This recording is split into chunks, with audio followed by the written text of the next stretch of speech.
Welcome to Polaris Live. This is Sarwar Kashmeri inviting our viewers from around the world to this series of programs on U.S. and China in the world. Today's program is part of a very special series in which Polaris Live has invited 7 experts from China, the United States, and the Middle East to give their opinions on the recently completed conference, 20th anniversary conference in Beijing of the Chinese Communist Party. This program is brought to you live in conjunction with the Foreign Policy Association of New York. I'd like to remind our viewers that our microphones and speakers are open. If you wish to ask any questions, look at the box on the right-hand side, and we'll try to get as many of them as we can. My special guest today is Dr. Wang Wen. He is the Executive Dean of Chongyang Institute for Financial Studies, the Deputy Dean and Distinguished Professor of Silk Road School, Renmin University of China, and Executive Director of China-U.S. People-to-People Exchange Research Center. He's also the Secretary General of the Green Finance Committee of China, Society for Finance and Banking. He has authored, co-authored, translated, and contributed to more than 30 books, including Great Powers, Long March Road, The Views of China's Rejuvenation, Future of the World After 100 Countries Visit. Many of his research reports have ended up with instructions or comments from the Chinese Communist Party and state leaders of China. And he is an advisory consultant for several important Chinese ministries and commissions. It is indeed a pleasure to welcome Dr. Wang Wen. Thank you. Thank you, Sarwar. Thank you for having me. Thank you. I'm very delighted to come here and very glad to share my views with you, with my American friends. Well, thank you so very much. I know how busy you are. I understand we are actually catching you in Russia and you travel all the time, so you took some time off to talk with us. We are really very, very thankful for that. I wanted to start by asking you that virtually every mainstream U.S. publication, American publication, and establishment experts have a phrase that they use: China wants to break the world order. May I ask that sitting in China, how do you interpret this?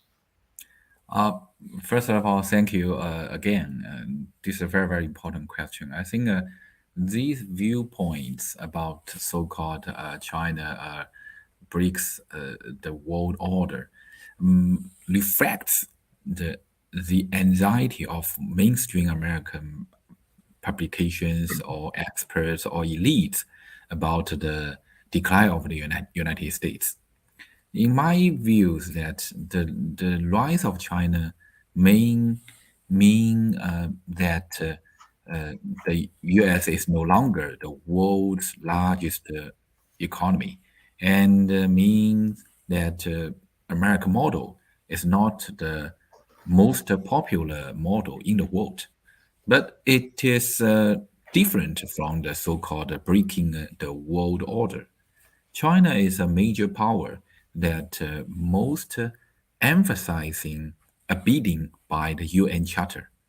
If you look at the history, in the past 30 years, China has not launched wars, participated in most of the international treaties, and has not withdrawn from any major international mechanisms.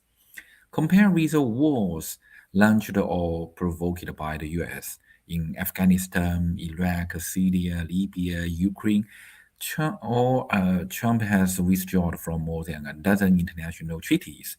So I think it's a real country that breaks the world order is US. It's not China, in my opinion. It's at least in the past 20 years. So I believe that the mainstream American publication and experts or those elites need to have a sprint of reflection and self-awakening. They should rediscover China, and more importantly, I think they should contribute to better stabilizing the world order through cooperation with China and the United States. Well, I think that's quite a hit, if I might say, on the American experts and the establishment. But would you not also say that it's a question, Dr. Wang, of dialogue between the two sides? Also, because I'm, reminded, rightly or wrongly, that the experts also point out, and there is a view in America, that China has claimed all of the South China Sea, all of the East China Sea with the nine dashed line, the so called line, and is really not very open to discussing that. Even though the World Court in The Hague and so on takes not a very good position on that. So, do you not think that it's underlying all of this is that there isn't enough dialogue between our two countries? Yes, that's a, I very agree with you that in because of the COVID, now we have very less and very less conversation. Before the COVID, I every year I travel to America at least 3 times or 4 times, and also our institute have a lot of American guests to come, and we discuss we conversation, even we have dinner lunch, sometimes we debates, but even that we can make friends. We have enough mutual understanding, even we disagree each other. But now I think the physical distance, produce more and more mutual misunderstandings. So that's why I think, Sava, your program are very, very important. Well, thank you very much. Thank you very much for that. And if we can do anything on our program to get China and America to talk more, I think we will, even a little bit, we would have Yes. accomplished what we try to do. But let me ask you, the just finished conference, Mm, the 50th mm, conference in Beijing of the mm, party, has elicited more dialogue in mm, America than any of the other ones I have seen in the past. And I mm, wonder if you could tell us from your expert seat, what do you think are some of the key results, Dr. mm, Wang, from the mm. conference that just finished? Yeah, thank you for your noticing the such an important conference of the party. So actually, it's a very very important party congress, which can decide the coming 5 years progress of the country, even the longer progress of the country. And I know these days, I know many Western media are discussing the transition of the power and the personnel issues at the 20th Congress of CPC. So I think actually it's a very narrow. I suggest that the real concern of the Western media should be uh, whether China policy can continue, whether it can continue to grow economically, and whether it can continue to contribute to the world. So I think this is precisely the biggest achievement of 20th Congress of CPC, because I think that the 20th Congress of CPC achieved an organic combination between the change of the collective leadership and the continuation of the policies.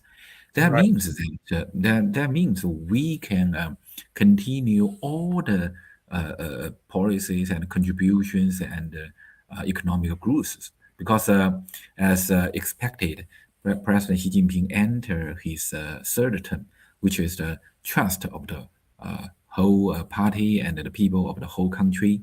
The leadership of standing Politburo committee is much younger, and has a better understanding of President Xi, which is more conducive to the implementation and the sustainability of the policies.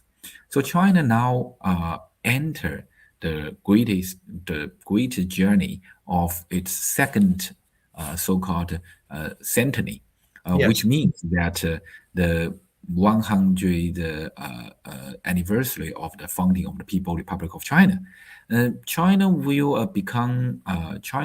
to become a powerful, powerful modern socialism country by 2050, when the new China, we call the All People Republic of China, established 100 years. And, and achieving this goal, to achieve this goal, it requires a more united and a stable leadership. So every national, in my opinion, every national leader, every country leader, when he get power, when he got a position, he has a right to choose his own political partners. Why are there so many uh, conspiracy theories once you arrive in China? So I think now there are some people who should changing the way of observing China. I think it's a very successful party congress, and also can guarantee China's policy will be stable, will be continuing. Yeah. Yeah, thank you. Well, you asked a question there, that why are people so focused on the negatives as opposed to the Yeah. positives. There is a small joke in Western circles that for newspapers, if a dog bites a man, Mhm. it is not news. But if the man bites a dog, it is news. So, Yeah. but leaving that part of it aside, if I may just follow up in a small way, there is a very strong feeling here, at least in America, that Mr. Xi getting a third term reduces or removes some of the predictability for change in leadership in China. And that may not always be for a positive for the rest of the world who are planning how to deal with China over the long term. So if you can put yourself, instead of an expert, in the position of a ordinary Chinese person, what do you think of that idea? That I mean, you've expressed it very clearly, I think. But please tell us where we are wrong in the West in thinking that. I think there are too many conspiracy theory Yes. and the negative direction observation on China's president new terms. But I think it's unnecessary. You look at China's development in the past 10 years, and I think as even if you are the a country's leader, I think the unique target is that you want to promote the nation, the country development. Because especially in China, China is a huge population, huge land. So I think uh, any person who in such an important position, I think every day he think about is to promote the development of the country, to serve people. I think this is very obvious. So don't use such a conspiracy theory to observe China. That's my very strict and true words. Sure. I want to ask you about the zero COVID policy, Mhm. Dr. Wang, if I may. Mm, mm, That, China has experienced a much lower death toll than America has because of the mm, zero COVID policies. Uh, but now its economy is starting to show a strain under the weight of the restrictions that are still there. The rest of the world, especially the West, seems to be opening up and seems to have taken the next step beyond COVID. Do you think it's time for China to reconsider the idea of a zero COVID policy in view of the growing youth unemployment and the slowing gross domestic product and so on? What are your views? Actually, I first of all, I must admit that China has indeed uh, paid a lot of to prevent the COVID-19 pandemic in the past 2+ years. But we have to say that if the U.S. approach is followed by the China in the past nearly 3 years, I think at least 4 million people would died in China. But in the past 3 years, the number of deaths in China due to nowadays the COVID zero policy has not exceeded 10,000. So we can measure the economic value of those 4 million people, right? So therefore, I think nowadays China really implements a people-centered policy at any economic cost to protect the people life. But I admit too that of course China now is taking a more effective and comprehensive approach that can prevent more contagion and sustain the economy. And I think if we look at the economic number in database in the third quarter of 2022, China's economy grew by 3%, and also the CPI remained at 2%, and the overall employment rate remained at 5.6%. Right. So I think although this economic performance is not as good as in the past, but compared with most country, China is still the country with the most stable and long lasting economic growth. So this is a not bad policy. Uh, what we can do is that balance. On the one hand, we should protect the people's life, and on the other hand, is that we should push the economic sustainable growth. So China nowadays try our best to do that balance. Yes, it's a no, I understand. And I was also asking this because a lot of think tank people and officials here, and I'm sure also in China, feel that these restrictions also restrict the people to people exchanges, that used to take place between our two great countries. And so that's another reason I was asking this. My related question is, in your university, do you see as many American students there now? Mm. Probably no, I would imagine. Yeah, compared to the period before the COVID-19, there are very less and Yes, less American students. So that's why I think we look forward after the pandemic, there will more and more American students to come. So nowadays, I think American youngest generations, they need know what happened on Earth in China, because China, is still rising up. For the next generation American people, they have to deal with Chinese and China's rise. So I think that your program very very important to push the people and the people exchange. But I have the confidence that next year there will be much better. absolutely. And I think it's also important for the Chinese people to Mm, understand much mm, better the American viewpoint, right? I mm. mean, we are going to be the two superpowers of the 21st century. America is Yes. not going anywhere, right? And neither is Mm, China. So mm. I'm, like you, hopeful that these people to people exchanges start as quickly Yes. as we can. But let me ask you, you represent a new generation of think tank people, Mm, as mm, in America, so also in China. And it's really exciting, I think, for people like me who have shows and bring experts like you on.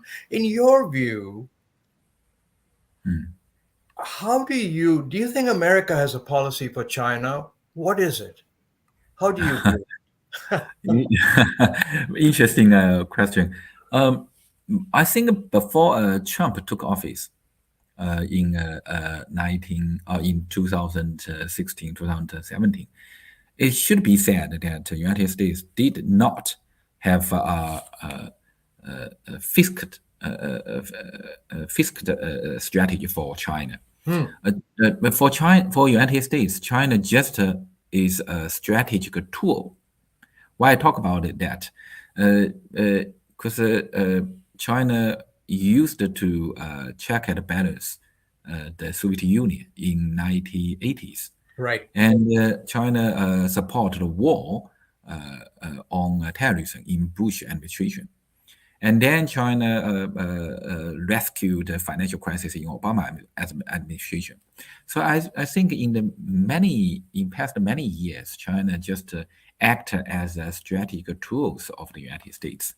And seeing the Trump made a strategic mobilization to remind the United States to regard China as the first competition of the United States. And Biden continued Trump's China policy and intensified it. The Biden administration put forward the competition, cooperation, confrontation, trade as soon as he come to the power, and now it has been changed to 3 points, 3 points of investment, alliance, and competition. But no matter how it changes, it is a suppression of China and contain China. This is something China disagree with. So in addition, more seriously now, I have to say, Biden administration hopes to replicate a war like a Ukraine crisis in Taiwan Strait, make force defense commitments to Taiwan, and at the same time stimulate the Chinese mainland to use force against Taiwan. I think this strategy is very, very dangerous. So summarizing, you view the strategy as two parts. One is describing China as the main competitor of the United States in all different ways, and secondly, to try and contain China, and thirdly, to to very openly introduce Taiwan into the strategic picture, so that Mm, China is goaded, if I may use the word, to take action. That's kind of a mm, summary of what you. And yes. how would you? Let me turn that around. How would you describe uh, what is China's strategy towards America? I think if I have an opportunity to broadcast my um, thinking to American people, I can say that China has always hoped to maintain a cooperative relation with the United States, and China is a strategic partner of the United States, and China has bought the most U.S. dollar treasury bonds and exported the most commodity to the United States. You can see in the past 50 years or even past 60 years, China has never had a military conflict with the United States. And even Chinese leaders have never publicly scolded the United States. And China is a moderate power. So I think don't regard China as an enemy or a competitor, and don't believe the remarks of the American politicians to demonize the China. The best way to learn about China is to come to China by yourself or make a friend from mainland China. I think this is a very good way. But so, how would you summarize the Chinese strategy for America? Is it to exert patience?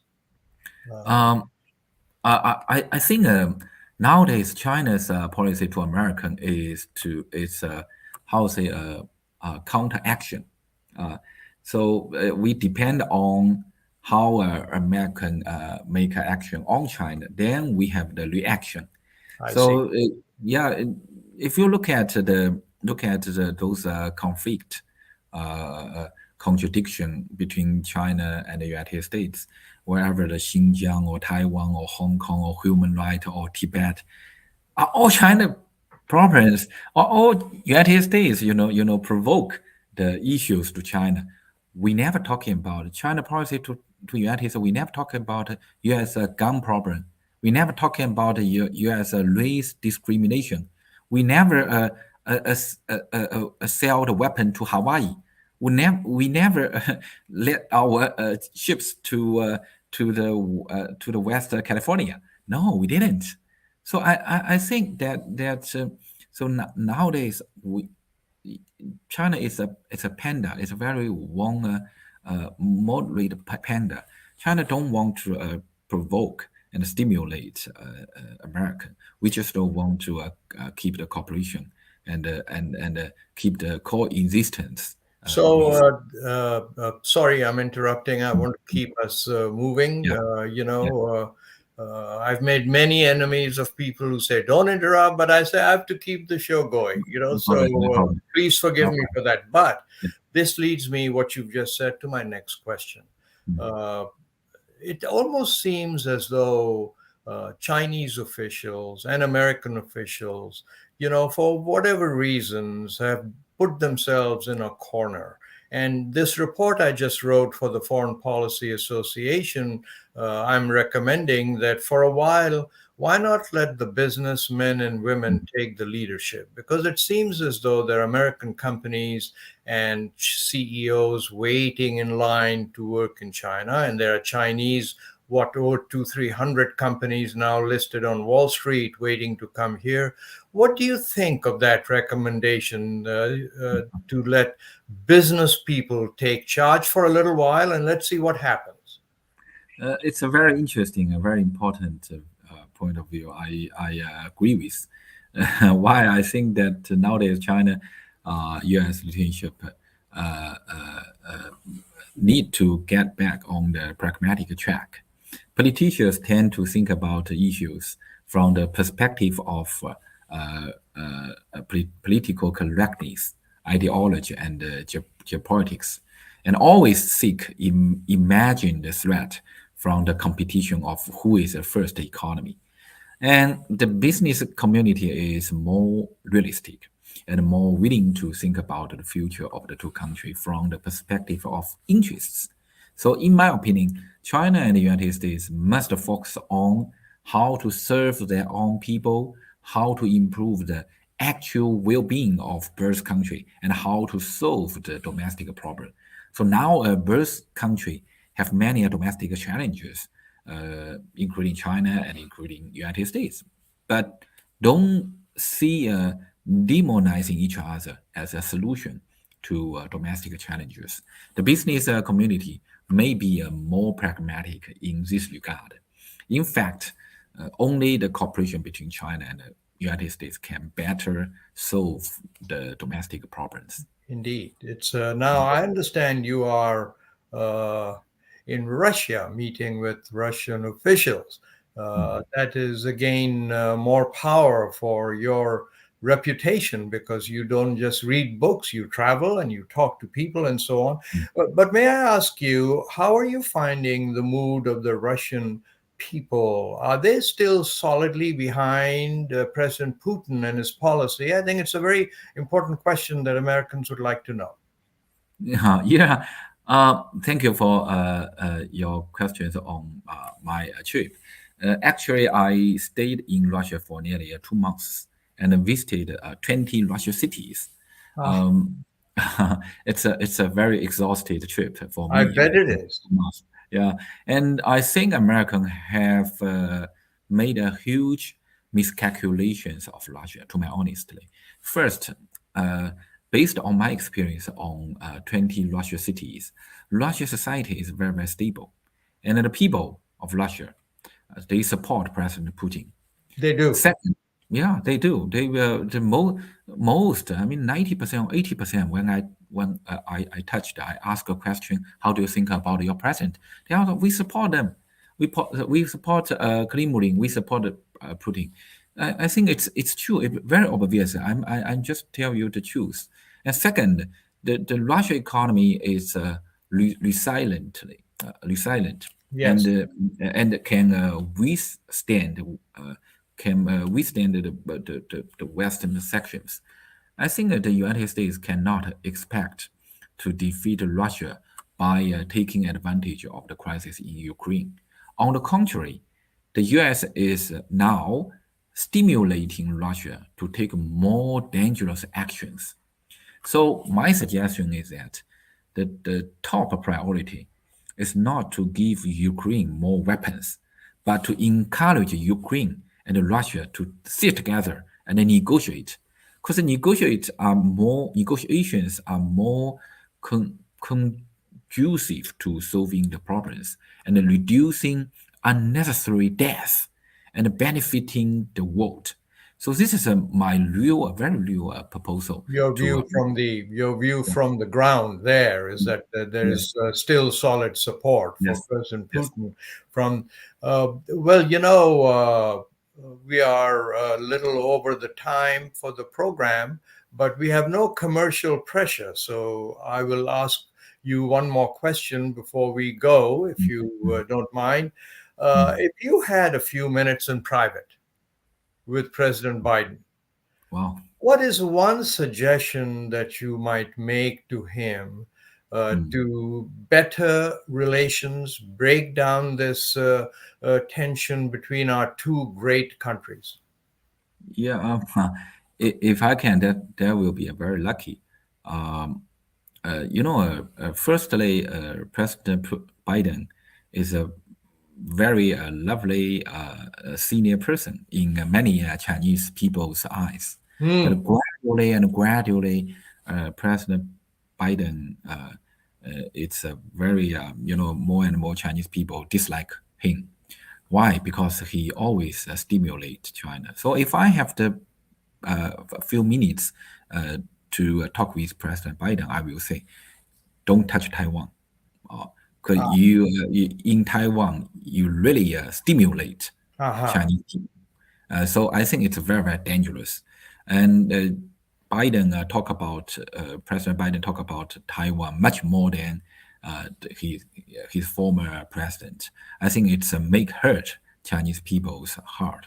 So that's Thank what you. I would say. Thank you for that forthright answer. And with that, Professor Dr. Wang Wen, thank you again for coming on to PolarisLive.com.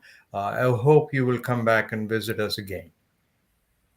Thank you, Sarwar. I really enjoyed the wonderful interview and the conversation with you. Thank you so much. Thank you so much. And with that, we must conclude this program. I want to tell our viewers from around the world that you listened and viewed another program in the series of 7 experts from China, America, and the Middle East to talk about the recently completed 5-year the conference in Beijing. I hope you'll continue to look at the remaining programs. And until then, goodbye.